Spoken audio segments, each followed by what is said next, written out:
सदगुरु से निवेदन किया जा रहा है कि हमें इतना धन दीजिए जिससे हम परिवार सहित भरण पोषण कर लें और आए गए संत भक्तों का भी सेवा कर लें। अपने शरीर के लिए, अपने परिवार के लिए जीवन भर करना ही पड़ता है, करना भी चाहिए, लेकिन उसी में अगर आतिथ्य सत्कार का मौका मिल जाए तो चूकना भी नहीं चाहिए और कोशिश करना चाहिए कि हमारे द्वारा कितना आतिथ्य सत्कार हो जाए। सफल गृहस्थ वही है जो आतिथ्य सत्कार में सबसे आगे रहता है। हम भजन गा लें, प्रवचन कर लें, लेकिन सेवा में पीछे हो जाते हैं, इस भजन और प्रवचन का कोई महत्व नहीं रह जाता है। कहा जाता सेवा मुक्ति का द्वार है। ये सारे मतों का विचार भी है। मुक्ति का द्वार सेवा है। जब हम सेवा करते हैं हमारे अंदर का अहंकार टूटता है। जब हम दान करते हैं तो लोभ का क्षय होता है। लोभ का क्षय हो, क्रोध का क्षय हो, इससे हमारा मन हल्का हो जाता है। सुबह जगते हैं और मन में तरह तरह का विचार उगना शुरू हो जाता है, मन भारी होना शुरू हो जाता है। सुबह जगने के बाद मन में ऐसे सुविचार आवे बस मन हल्का लगे। जब मन हल्का हल्का हो गया जानिए आपका भक्ति पूरा हो रहा है, भक्ति आपका काम कर रहा है। राबिया बहुत गरीब मुस्लिम घर से थी। उसके माता पिता बचपन में ही मर गए। उसके चाचा ने राबिया को छोटे ही बाल्यावस्था में ही किसी सेठ के यहाँ बेच दिया। उस समय बिक्री मनुष्य का भी होता था। हाल फिलहाल अमेरिका में होता था, हाल फिलहाल खत्म हुआ है, गुलामी व्यवस्था थी। तो राबिया के अंदर में बचपन से ही संस्कार था भक्ति का। जब सेठ के काम से निवृत्त होती थी तो एकांत कमरे में बैठकर वो भजन करती और सेठ को धीरे धीरे जानकारी हो गई। देख लिया कि काम से निवृत्त होने के बाद यह भजन करती। सेठ को बहुत दया है, कई बहुत महान नारी के द्वारा हम सेवा करवाए, जूठा धुलवाए, तरह तरह का बोली भी बोले। सेठ के मन में आया अब इसको छोड़ दो। उसने सेठ ने कहा राबिया तुम स्वतंत्र हो, तुम खुलकर भक्ति करो, जहाँ तुमको रहना है रहो, अब मैं तुम्हें स्वतंत्र कर देता हूँ। फिर राबिया समय के अनुसार अपना एक झोपड़ी बनाई और उसमें रहकर भजन करने लगी। इस तरह की बात तो सेवरी के साथ भी हुआ। सेवरी भी घर का त्याग कर दी और वीरान जंगल में चली गई। वीरान जंगल में गई, उसको डर नहीं था, बाघ सिंह का डर नहीं लगा। रात में निकली, किसी का डर निर्भय होकर निकला। बैराग निर्भय पद है, इसमें भय नहीं है। जो बैराग करेगा उसके अंदर निर्भयता आएगा। बहुत ऐसे साधु संत हुए जिनको राज सत्ता के द्वारा सजा मिली, लेकिन तब भी वो अपने बैराग से चुके नहीं, अपने नियम नेकी से चुके नहीं। कबीर साहब के साथ कई तरह का दुख देने का प्रयास किया गया, लेकिन वो निर्भय होकर बोलते रहे, निर्भय होकर चलते रहे। राबिया समय से अपना कुटिया में रहती थी, आए गए की सेवा भी करती थी। तन मन से सेवा करती थी। और एक दिन की बात है, 2 साधु दोपहर में उनके यहाँ आ गए और कहा राबिया हमको भूख लगी है और हमको भोजन करा। राबिया के पास थोड़ा सा आटा था, इसमें 2 रोटी बन जाता। कहा रुकिए अभी हम रोटी बना देती हूँ। पूरा आटा गूंथ कर 2 रोटी बना रही थी। तब तक एक व्यक्ति और आ गया। कहा राबिया मैं 5-6 दिन का भूखा हूँ। तो राबिया 2 रोटी जो बनाई थी साधु को नहीं देकर उस व्यक्ति को दे दी। साधु कहा हम भी तो 2-3 दिन से भूखे थे राबिया, हम पहले आए हैं, रोटी हमको मिलना चाहिए। राबिया कही आप साधु हैं, आप थोड़ा संतोष कीजिए, आपका मान व्यवस्था होगा, फिर पहले इसको भोजन दे दीजिए। तो व्यक्ति भोजन करके चला गया। तो गांव से कभी कभी भोजन आता था, राबिया को भेजा जाता था। गांव में एक महिला विचार की थी आज राबिया के आश्रम पे 20 रोटी भेजना है, क्योंकि वहाँ साधु संत आते हैं और इस तरह से उनका सेवा हो जाएगा। तो फिर अपने बच्ची को कहा बेटी जाओ रोटी दे आओ। तो 20 का मन में ठानी थी 20 देना है, लेकिन 5 कम कर 15 रोटी भेज देती है। कह 15 में भी काम चल जाएगा। 15 रोटी लेकर आती है बच्ची। राबिया गिनती है 1 2 3 15 का रोटी कम है, अभी ले जाओ। फिर रोटी ले जाती है, माँ के पास कहती है कि साध्वी राबिया कह रही है कि रोटी कम है, तो 2 रोटी और बढ़ा देती है और फिर भेज देती है। फिर रोटी गिनती का रोटी अभी भी कम है। फिर जाती है तब वो कहा समझ गई वो औरत कि लगता है वो इस बात को जान गई, 20 देना ही पड़ेगा। 20 रोटी दी और फिर आई, फिर गिनी कहा पूरा है और फिर महात्मा को दे दी। हम सेवा से कतराते हैं, भक्ति की अपूर्णता है। गोस्वामी जी बैठकर पुस्तक लिख रहे थे। एक महिला आती है बच्ची के साथ और कहती है हमें धन चाहिए, बच्ची का शादी करना है। कहा मेरे पास तो कुछ पैसा नहीं है, मैं कैसे मदद कर पाऊंगा। कहा आप सिफारिश कर दीजिए, मैं जानती हूँ कि आपके पास धन नहीं है, लेकिन आप सिफारिश कर दीजिए। उस समय अकबर के दरबार के रहीम वो दरबारी थे, नवरत्न में से एक थे। तो कहा आप रहीम को चिट्ठी लिख दीजिए, वो हमको धन दे दे शादी के लिए। तो चिट्ठी लिख दिए।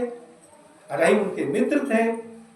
वो औरत जानती थी कि रहीम इनके मित्र है और ये अगर लिख देंगे तो हमको धन मिल जाएगा प्रज्ञा। तो लिख दिए। तो वो गई, रहीम को चिट्ठी दी तो रहीम पूरा धन दे दिए। और फिर आई गोस्वामी जी के पास, कहा महाराज जी धन तो मिल गया। कहा ये बताओ जब वो धन दे रहे थे तो उसके मन में कैसी भावना आई। जैसे हमने कहा आप इसको दे दीजिए, अब साहब जी कहें तो देना पड़ रहा है, ये अलग भाव है। साहब जी कहें तो देना पड़ रहा है, अलग भाव है। लेकिन हम खुश होकर देते हैं, साहब जी कहें बहुत अच्छी बात है, हमको कम से कम ध्यान में रखे, कम से कम हमको ध्यान में रखे, हम उस लायक हैं, हम उस योग्य हैं। तो इसी भाव से गोस्वामी जी पूछी कि हमारे दबाव के कारण तो नहीं दिया है, किस भाव से दिया है। कहा औरत कि वो जब धन दे रहे थे तो जो जो हाथ को ऊपर कर रहे थे त्यों त्यों आंख को नीचे कर झुका रहे थे। तो गोस्वामी जी एक साखी लिखे चौपाई, ऐसी देनी देन जो कित सीखे वो शैन, जो जो कर आगे कर ऊपर करे त्यों तो नीचे नहीं। ऐसी दान हमने नहीं देखा। तुम कैसा सीख के दान दिए हो? तुम हाथ जो जो ऊपर कर रहे थे, आंख को नीचे कर रहे थे, इसका क्या मतलब है? का ये लेटर अब फिर जाओ एक बार दो और उनको देख कर। फिर रहीम के पास गई। रहीम ने कहा अच्छा ये बात लिखे हैं, तो मैं भी लिख देता। वो भी साखी बना के लिख दिए। कभी थे ही, देनहार कोई और है, भेजत है दिन रैन। देनहार कोई और है, भेजत है दिन रैन। और उसके बाद है देनहार कोई और है, भेजत है दिन रैन। लोग रहम हम पर करे, तासो नीचो नहीं। देने वाला कोई और है जो हमको बराबर भेजते रहता है। राजा का दरबारी था, धन का कमी नहीं था। तो देनहार कोई और है, भेजत है दिन रैन। रोज भेजता है, रात दिन हमेशा भेजता रहता है। लोग रहम हम पर करे, तासो नीचो नहीं। हमारे यहाँ दान लेने के लिए लोग आते हैं, वो हमारे ऊपर रहम करते हैं, हम रहम नहीं करते हैं। इसलिए मैं लज्जा से सिर झुका लेता हूँ। तो दान दया धर्म का मूल है। जब दया आएगा तब दान आएगा, बिना दया का दान नहीं आएगा। जेब में नोट रहेगा, दया नहीं है तो नोट नहीं निकलेगा। निकालेगा नोट, निकल जाएगा कागज। तो राबिया श्रद्धेय हैं, थे तो मुस्लिम, लेकिन सारे सद्गुण अध्यात्म का भरा पड़ा था। तो हम सुनते हैं, साखी सुनते हैं, शब्द सुनते हैं और पाठ भी करते हैं, लेकिन उस अनुसार हम लोग चल नहीं पाते हैं। तब तो कंठी पहन लिए, माला पहन लिए और भजन गा लिए, उससे कुछ नहीं होता। कबीर साहब ने कहा टोपी पहले, माला पहले, छाप तिलक अनुमाना, और साखी सबसे गावत बोले आत्म खबरी न जाना। टोपी, कुछ लोग टोपी पहनते हैं, मुस्लिम धर्म में लोग टोपी पहनते हैं और हिंदू धर्म में भी कई मत के लोग टोपी पहनना शुरू किए। कबीर मत भी पहनते हैं, कबीर साहब खुद पहनते थे। तो टोपी पहने, माला पहने, माला भी पहन लेते हैं, टोपी पहन लेते हैं। टोपी का प्रचलन जब मुस्लिम लोग आए हमारे देश में, तब से टोपी का प्रचलन शुरू हुआ। और माला पहने, छाप तिलक करवाना, छाप भी लगाते हैं। वैष्णव धर्म में छाप लगाया जाता है, गदा का, तो फूल का, तो कुछ और तरह का छाप लगाया जाता है। उसको गर्म करके शरीर पे छाप दिया जाता है। ऐसा भी होता है, कुछ लोग ऐसे छाप कर लेते हैं सब पूरा शरीर में। तो टोपी पहन लो, माला पहन लो, तिलक लगा लो, छाप लगा लो, इससे कुछ होने वाला नहीं है। ये बात नहीं है, कंठी का मत नहीं है। कंठी की महानता भी है, लेकिन कंठी पहन के कंठी के अनुसार रहने पर महानता है। कंठी जाके कंठ में ताहि नवे यमराज, यम डर पे भूपति कहे भय माने भूपाल। जिसके गले में कंठी है उसको देख के यमराज डरता है। यमराज कोई व्यक्ति विशेष नहीं है जो समय से हमें ले जाने के लिए आता है। यमराज काम, क्रोध, लोभ, मोह, अहंकार, यही यमराज है। यही तो हमको नरक में डालता है। और नरक भी कहीं नहीं है, नरक भी यहीं पे है, स्वर्ग भी यहीं पे है। जो अच्छा जीवन जी रहा है, सुंदर से खा पी रहा है, आनंद से रह रहा है, शांति से रह रहा है, तो स्वर्ग में है। जिसको परेशानी हो नरक में है ही। कंठी जाके कंठ में ताहि नमे यमराज, और सदगुरु कहे, सदगुरु का उच्चारण करने से ये लोग डर जाते हैं। जैसे घर में जब कोई बीमार पड़ता है, दुखी होता है, हाय बाप बोलता है, तो अब साधु संत भगत लोग, साधु संत, साधु गुरु सदगुरु कबीर देव क्या उच्चारण करते हैं। तो उच्चारण एक शब्द है, उच्चारण करने से काम नहीं बनेगा। पंडित बाद बदे सो झूठा, राम के कहे जगत गति पावे, खान कहे मीठा। कबीर साहब ने कहा किसी नाम विशेष का स्मरण करने से हमारा काम बनने वाला नहीं है। तो टोपी पहरे, माला पहरे, छाप तिलक अनुमाना, और साखी शब्दे गावत भूले आत्म खबरी न जाना। हम बहुत कह सुन लेते हैं, लेकिन हमें यह समझ में नहीं आ रहा है मैं कौन हूँ, मेरा अस्तित्व कैसा होना चाहिए, मुझे कहाँ जाना है। इस पर चर्चा नहीं होती है। अगर इस पर चर्चा हो कि कहाँ जाना है तो मर जाएंगे, ये चर्चा नहीं है। हमारी अस्तित्व कैसे फिर बनेगी, बिगड़ेगी। अगर हम स्वरूप स्थिति की चर्चा कर लिए हैं, स्वरूप स्थिति को समझ लिए हैं, तो हम मुक्त हो गए। साकी शब्द गावत भूले आत्म खबरी न जाना। अपने आप को समझना है, अपने आप को समझकर ही का पूरा काम बनेगा। नेमी देखा धर्मी देखा प्राप्त करे स्नाना, आत्म मारी पसा नहीं पूजे उनमें किचन में गया। बहुत नेमी धर्मी है, सुबह जागते हैं, फूल पत्ती तोड़ते हैं, नहाते धोते हैं, अब पत्थरे पर पानी चढ़ा देते हैं। ये नहीं कि बैठ कर थोड़ा देर ध्यान करें, स्मरण करें, चिंतन करें, या नहीं करेंगे, पाथर हो जाता है। वह पत्थर कहीं से लाया गया है और जड़ है, उस पर हम माथा टेकते हैं, ये हमारी भूल है, भ्रम। अगर उस पर हम माथा टेकते टेकते फोड़ भी लेंगे, वो पत्थर यह नहीं कहेगा चलो बच्चा तुम्हारा काम पूरा हो जाएगा, कल तुम्हारा हो जाएगा, कहेगा नहीं कहेगा। पाथर पूजे हरि मिले तो मैं पूजी पार, ताते तो चाकी भरी ताही पीछ खाए संसार। फिर साहब ने कहा अरे भाई, इस पत्थर को पूजने से अगर हरि मिलता है, भगवान मिलता है, राम मिलता है, पहाड़ को ही पूज लिया जाए, मैं पहाड़ को ही पूजूंगा। लेकिन ऐसा होता है? होता नहीं। बाहर राम नहीं है, अंदर वो बैठा हुआ आपका इंतजार कर रहा है। कबीर मन निर्मल भया जैसे गंगा नीर, और पाछे पाछे हरि फिरे कहत कबीर कबीर। जब मन निर्मल हो जाएगा तब फिर कैसा निर्मल, गंगा की तरह निर्मल हो जाए। अभी तो गंगा का पानी निर्मलता उसकी खत्म हो गई है। कानपुर सब में जाइए तो वहाँ बहुत गंदा है पानी, लेकिन उस समय कबीर साहब के समय 600 साल पहले निर्मल था ही, अभी भी जगह जगह निर्मल है ही।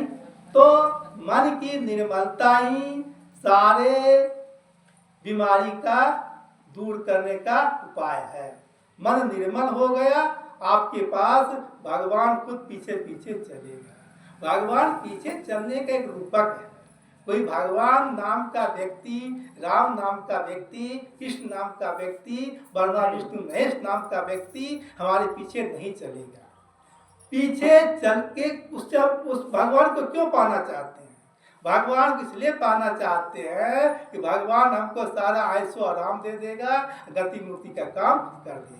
लेकिन जब आपका मन निर्मल हो जाएगा, आपको सारा ऐशो आराम मिल ही गया। आपको थोड़ा सा है, उसी में संतुष्ट रहे, तो बात खत्म हो गया।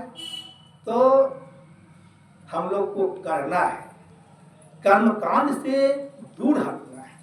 जीव कर्मकांड में लगा रहेगा तब तक उसकी गति मुक्ति होने का कोई उपाय नहीं है।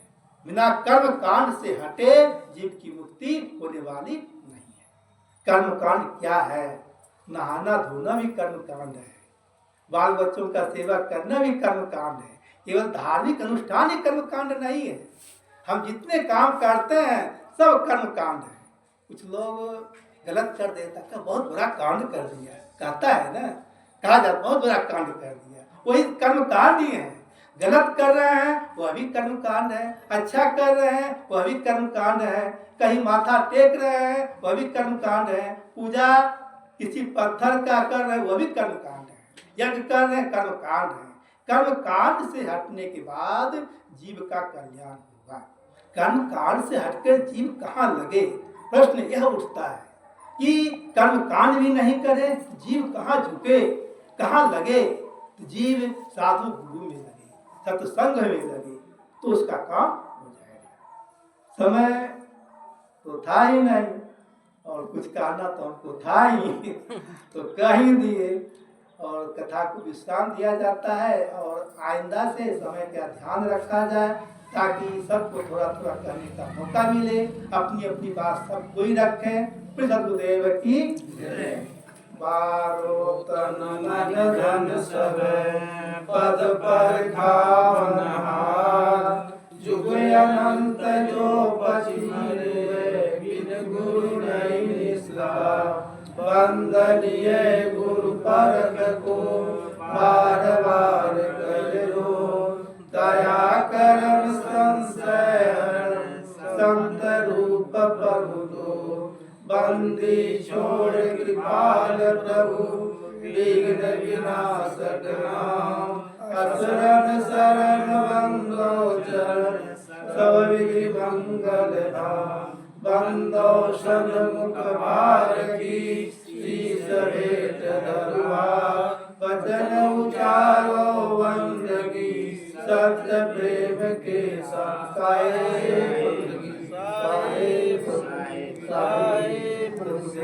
की जय।